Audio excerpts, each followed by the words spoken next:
There's a particular kind of exhaustion that comes from always being the one who gives. Not the physical tiredness from a long day, but the soul-deep weariness of constantly putting yourself last. It's the kind of fatigue that settles into your bones when you realize that your entire identity has been built around disappearing for others. Most people will tell you that self-sacrifice is noble. They'll praise you for your generosity, your selflessness, your endless capacity to help. But what they don't see is the slow erosion happening inside you, the way each act of giving takes a small piece of who you are, until one day you look in the mirror and don't recognize the person staring back. This is the story no one tells about self-sacrifice, the one about resentment that grows in silence, about anger that has nowhere to go, about the moment when giving stops feeling like love and starts feeling like survival. Because somewhere beneath all that nobility, there's a truth most people are too afraid to admit. Self-sacrifice, when it becomes your default mode, isn't just exhausting, it's quietly destroying you. And today we're going to talk about why that happens, what it does to your psychology, and how the most giving people often carry the heaviest burdens no one ever sees. Let me ask you something that might feel uncomfortable. When was the last time you did something purely for yourself without feeling guilty about it? When was the last time you said no without immediately explaining, justifying, or apologizing for your boundary? If you're struggling to remember, you're not alone. Because for people who've made self-sacrifice their identity, the concept of prioritizing themselves feels almost foreign, like speaking a language they once knew but have somehow forgotten. Their entire nervous system has been trained to scan for other people's needs before acknowledging their own. This doesn't happen overnight. It starts young, often in childhood, when a sensitive soul learns that their value comes from what they can do for others. Maybe they had a parent who was struggling, emotionally unavailable, or simply overwhelmed by life. That child, without anyone asking them to, steps into a role that should never belong to a child. They become the emotional support, the peacekeeper, the one who makes sure everyone else is okay. And in that process, they learn a devastating lesson. Their needs are less important than everyone else's. Psychologists call this parentification. But it's more than just a clinical term. It's a rewiring of your entire sense of self, a fundamental shift in how you understand your place in the world. You learn that love is earned through service, that acceptance comes from self-erasure, that the only way to matter is to not matter at all. And here's what makes this so insidious. The world rewards this behavior. Teachers praise the helpful child.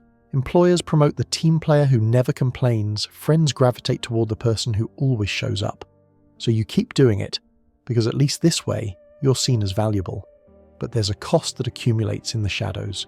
Every time you say yes when you mean no, a small piece of resentment is deposited into an internal account. Every time you sacrifice your rest for someone else's convenience, the balance grows. Every time you smile through your own pain to hold space for someone else's, you're making a withdrawal from your own emotional reserves. And eventually, inevitably, that account becomes overdrawn. The psychology behind chronic self-sacrifice is rooted in something called external validation dependency. When your sense of worth is entirely contingent on what you do for others, you become trapped in an endless cycle of proving your value. You can never rest because resting feels like becoming worthless. You can never say no because no feels like rejection. You can never prioritize yourself because self-care feels like selfishness. And so you keep giving, not from abundance but from depletion, not from love but from fear. There's a particular kind of person who falls into this pattern most deeply. They're highly empathetic, almost to a fault, able to sense the emotional temperature of a room within seconds. They're deeply intuitive, reading between the lines of what people say to understand what they really mean. They're incredibly perceptive, noticing the small signals that others miss, the slight shift in tone, the momentary hesitation, the forced smile. These qualities make them extraordinary friends, partners, and caregivers, but they also make them vulnerable to a specific kind of psychological trap. Because when you can feel everyone else's discomfort so acutely, it becomes almost impossible not to try to fix it. When you can sense someone's disappointment before they even express it, you'll contort yourself to prevent it.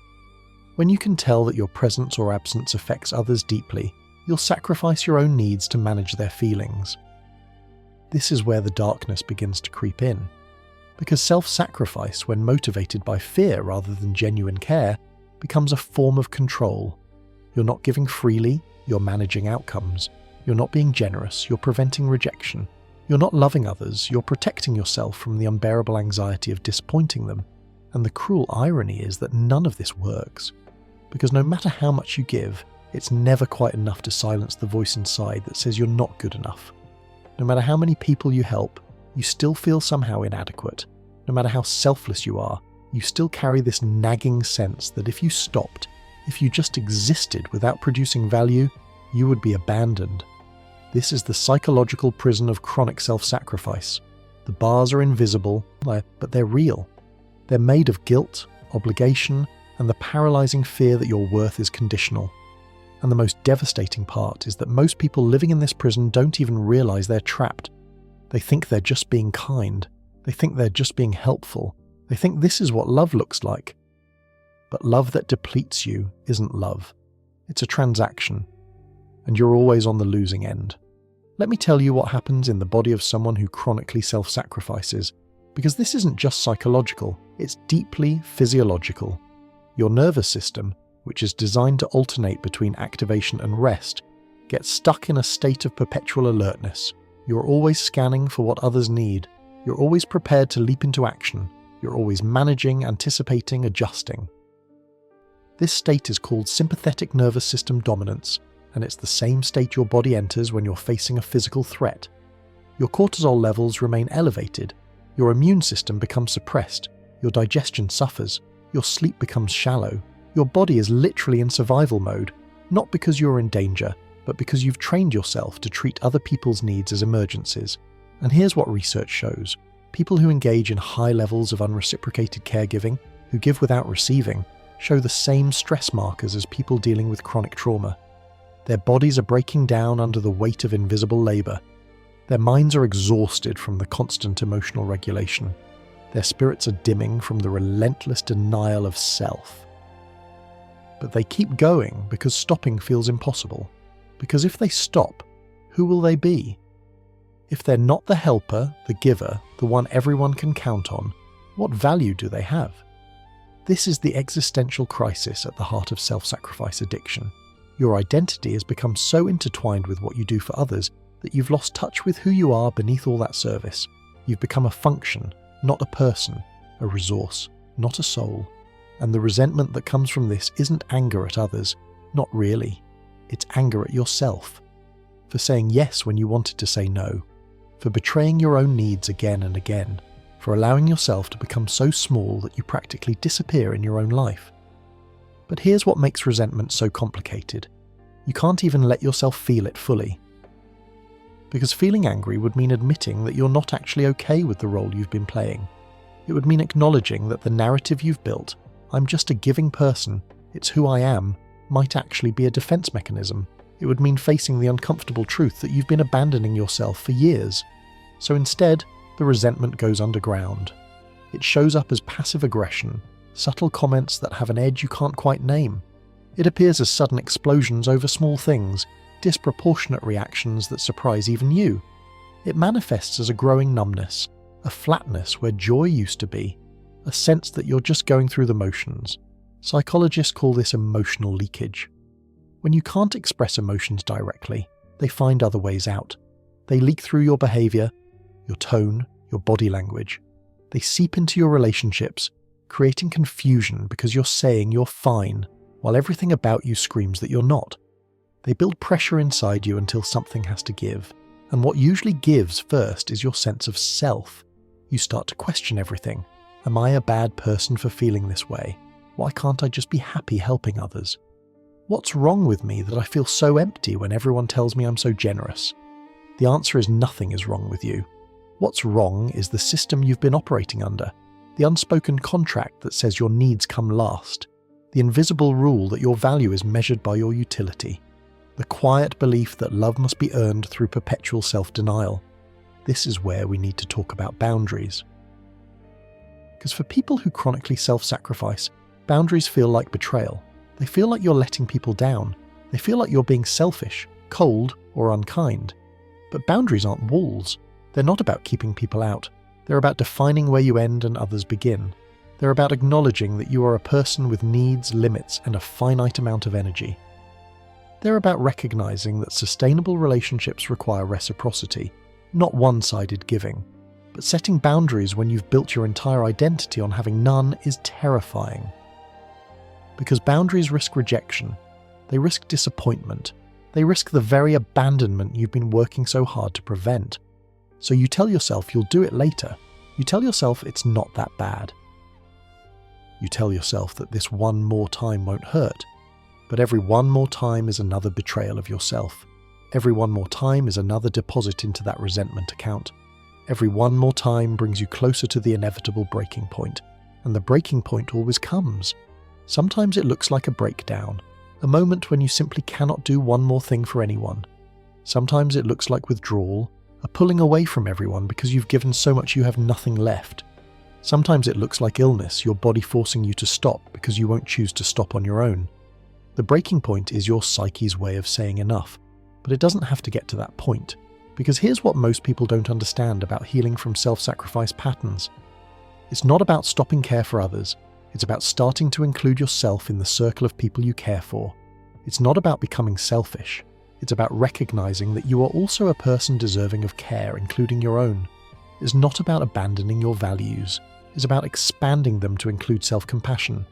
The first step is recognition. Actually seeing the pattern you've been living in. Noticing how automatically you say yes. Observing how uncomfortable you feel when someone offers to help you. Becoming aware of the guilt that rises the moment you consider your own needs. This awareness is uncomfortable, because once you see it, you can't unsee it. Once you recognize how much you've been abandoning yourself, the pain of that realization can feel overwhelming, but awareness is also power.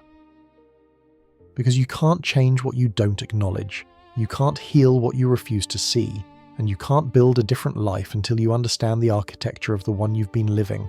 The second step is grief, because when you realize how long you've been putting yourself last, there's genuine loss to mourn, the loss of time you can't get back, the loss of relationships that were built on your self-erasure, the loss of the person you might have been if you'd believed from the start that you mattered. This grief is valid, it's necessary, it's part of the healing process. You're not being dramatic, you're not being self-pitying, you're acknowledging a real wound. And wounds need to be felt before they can heal.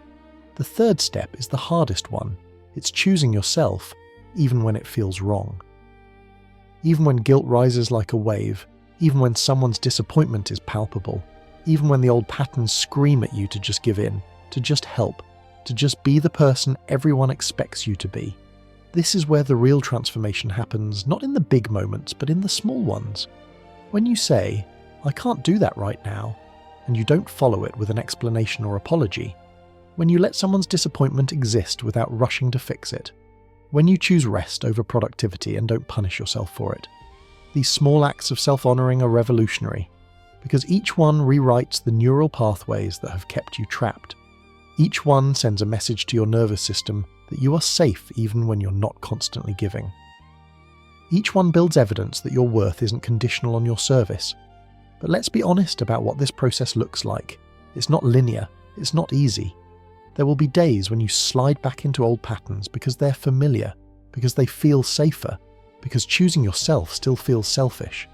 There will be moments when you set a boundary and then immediately want to take it back. There will be relationships that can't survive your evolution because they were built on your self-sacrifice. And that's okay.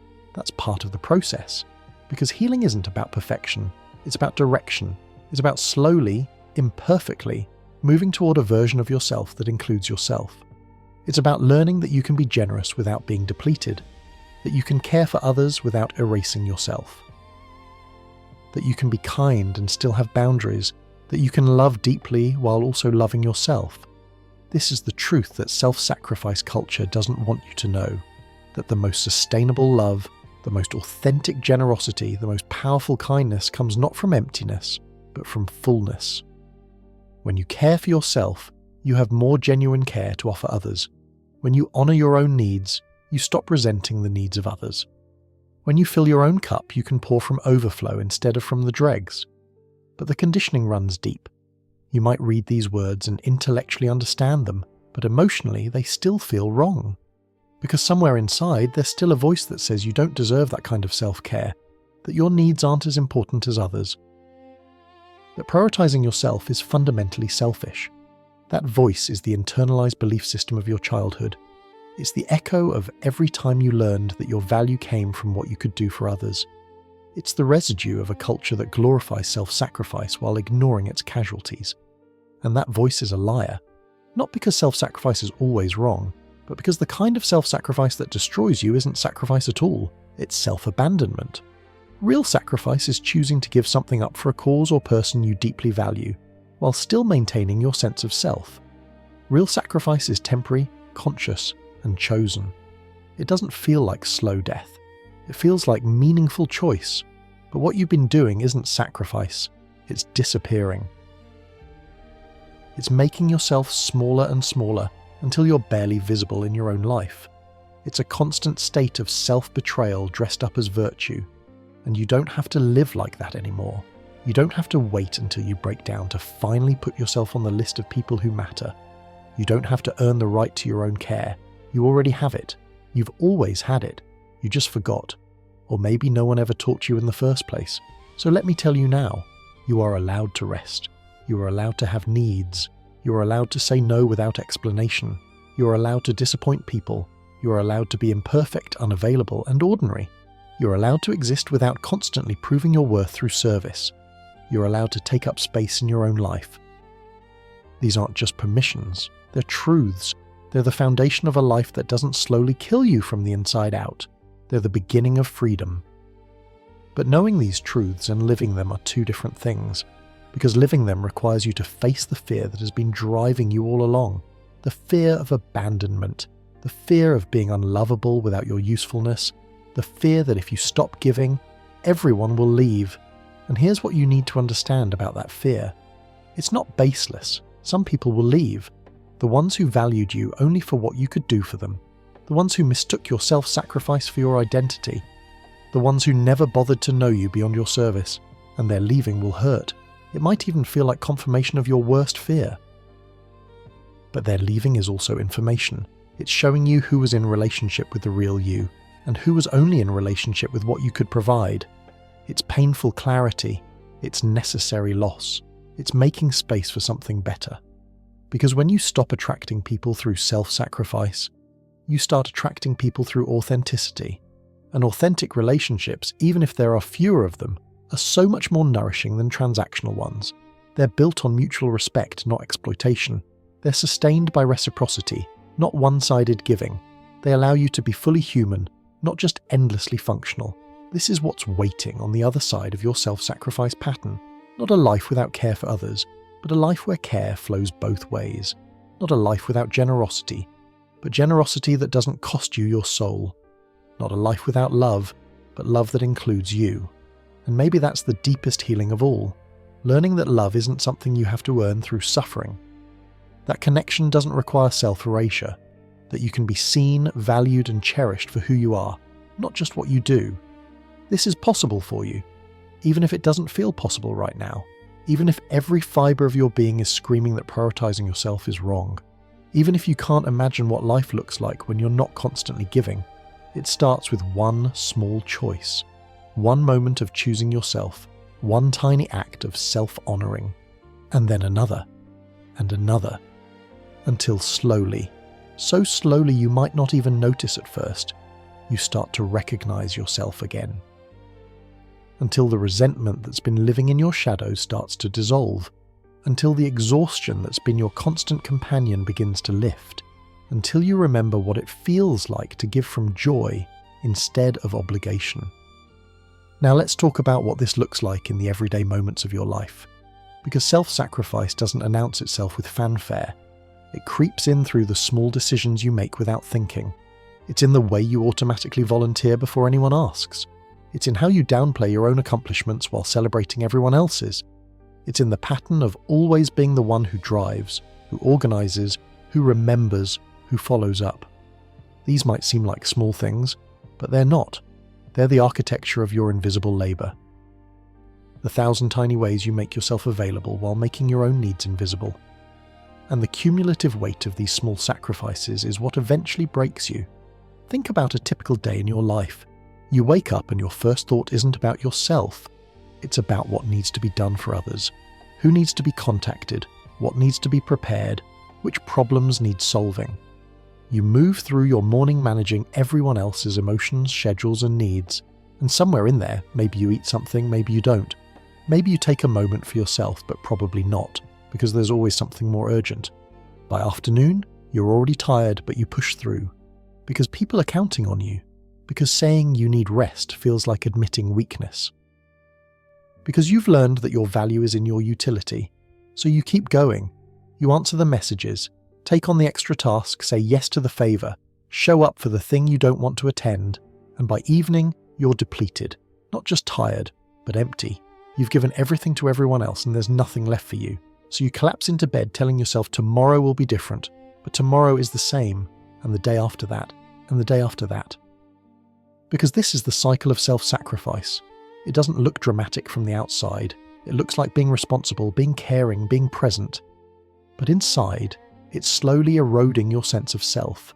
Your ability to know what you want becomes compromised because you've spent so long asking what others need that you've forgotten how to ask what you need.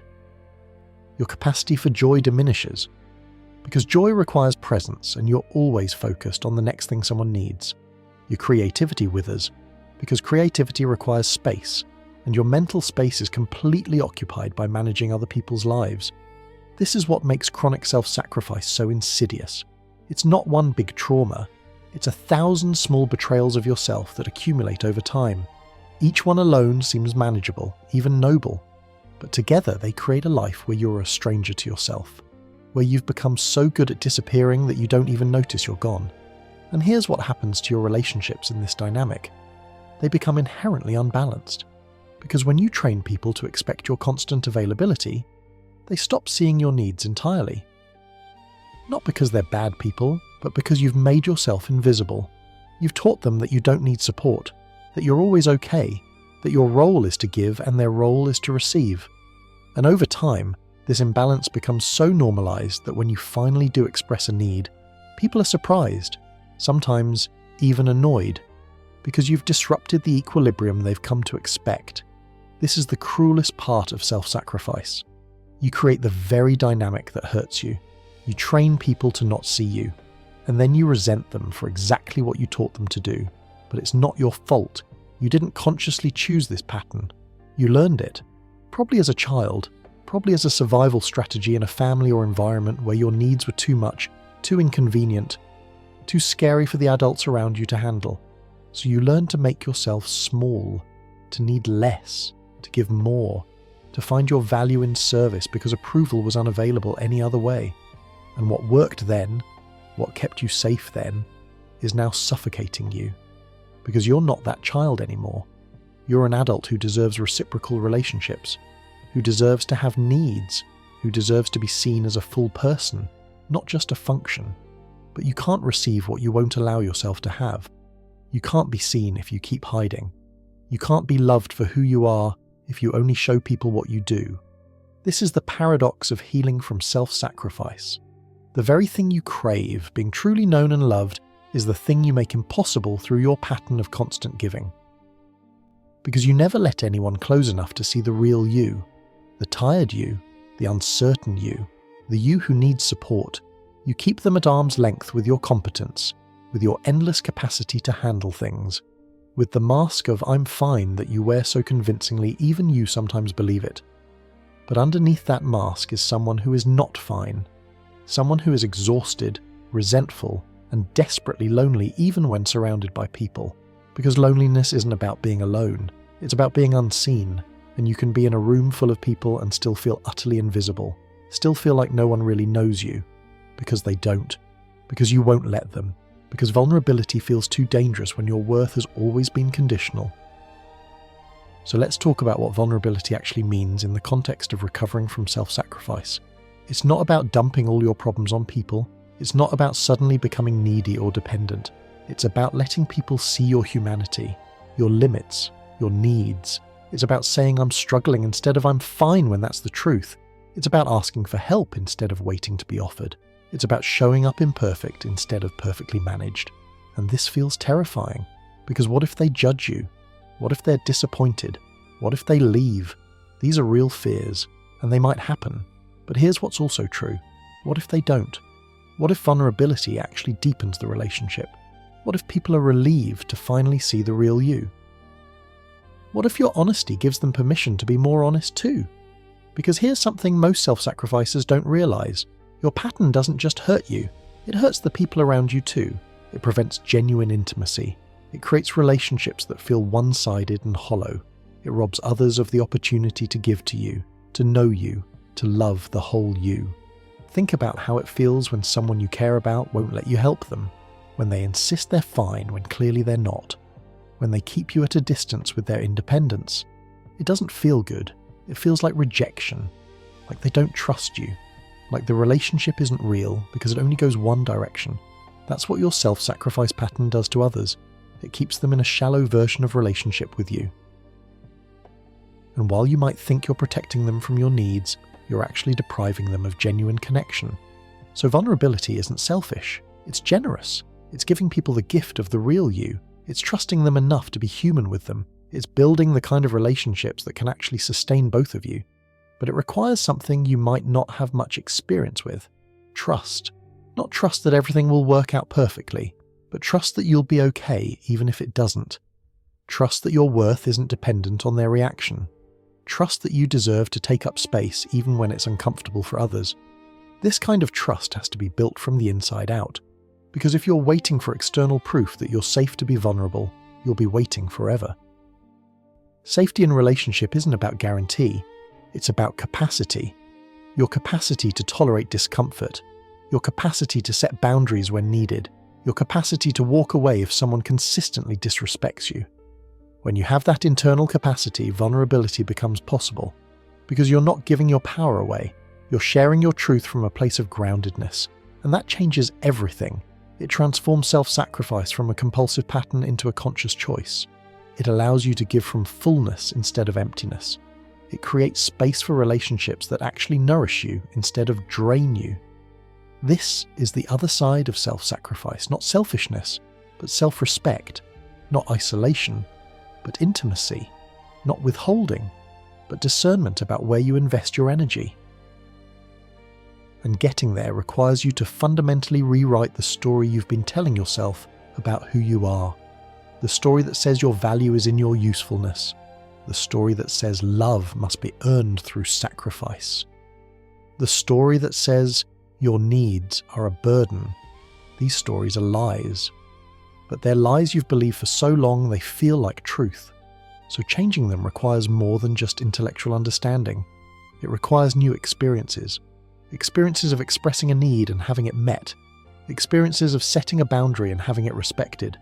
Experiences of showing up imperfect and still being loved. Each of these experiences is evidence that contradicts the old story. And slowly, with enough evidence, the new story becomes possible. The story that says you have inherent worth. The story that says your needs matter. The story that says you deserve care, including your own. This is the story that sets you free. Not from caring for others, but from the compulsion to do it at your own expense. Not from generosity, but from the prison of conditional worth. Not from connection, but from the performance of connection without the reality of it. And maybe that's what's waiting for you on the other side of this pattern. Not a life without giving, but a life where giving is a choice, not a compulsion. Where you can say yes from genuine desire instead of fear. Where you can offer help without disappearing in the process. Where you can love others while also loving yourself. That's the promise, that's the possibility. That's what becomes available when you finally stop abandoning yourself. When you finally learn that including yourself in your circle of care isn't selfish, it's sustainable, it's honest, it's the only way to build a life that doesn't slowly kill you from the inside out. So if you're reading this and recognizing yourself, if you're feeling the weight of years of self-sacrifice settling on your shoulders, if you're finally ready to admit that you're tired of disappearing, know that change is possible. Healing is possible. A different way of being in the world is possible. It won't happen overnight. It won't be comfortable. It will require you to disappoint people, to feel guilt, to question everything you thought you knew about love and worthiness. But on the other side of that discomfort is freedom. The freedom to be fully yourself. The freedom to give from choice instead of compulsion. the freedom to receive as well as give, the freedom to exist without constantly proving your value, the freedom to rest without guilt, the freedom to say no without explanation, the freedom to be human, imperfect, and still worthy of love. This is your invitation, not to stop caring, but to start including yourself in the circle of people you protect, not to become selfish, but to recognize that self-care and other care aren't opposites. They're inseparable, not to abandon your values, but to expand them to include your own humanity, because you've been sacrificing yourself for long enough, and the person who needs you most right now, the person who's been waiting patiently in the shadows of your own life, is you. Maybe it's time to stop abandoning yourself. Maybe it's time to come home to yourself. Maybe it's time to learn that love doesn't require your disappearance, that connection doesn't demand your silence, that you can matter to others while also mattering to yourself.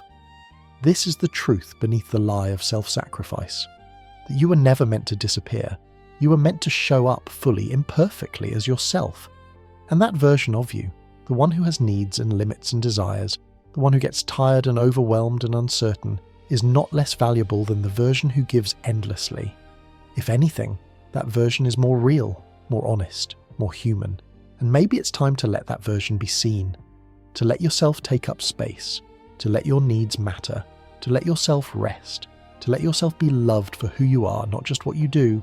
This is your permission. This is your reminder. This is your truth. You're enough. You've always been enough, and you deserve care, not because you've earned it through sacrifice, but because you exist. That's it. That's all. Your existence is enough. Your humanity is enough. You are enough. Even when you're not giving, even when you're resting, even when you're prioritizing yourself, even when you're saying no, even when you're disappointing someone, even when you're being imperfect, you are still enough. And maybe it's time to finally believe that. Maybe it's time to live as if that's true, because it is. It always has been. You just forgot. Or maybe no one ever told you in the first place. So I'm telling you now, you matter. Your needs matter. Your rest matters. Your peace matters. Your joy matters. You matter. Not because of what you do, but because of who you are. And who you are is worthy of love, care, and respect, including your own, especially your own. So maybe it's time to stop waiting for permission, to stop waiting to be saved, to stop waiting for someone else to finally see you and tell you it's okay to rest. Because the permission you're waiting for can only come from you. The care you're craving has to start with you. The love you're seeking begins with you. This is the paradox and the promise. When you finally learn to give yourself what you've been giving everyone else, everything changes. Not because the world changes, but because you do. You stop performing, you start being, you stop managing, you start living, you stop disappearing, you start showing up as yourself, fully, imperfectly, beautifully, humanly. And maybe that's the greatest gift you could ever give. Not your endless sacrifice, but your authentic presence. Not your self-erasure, but your self-honoring. Not your disappearance, but your return. Welcome home. You've been gone too long. It's time to stay.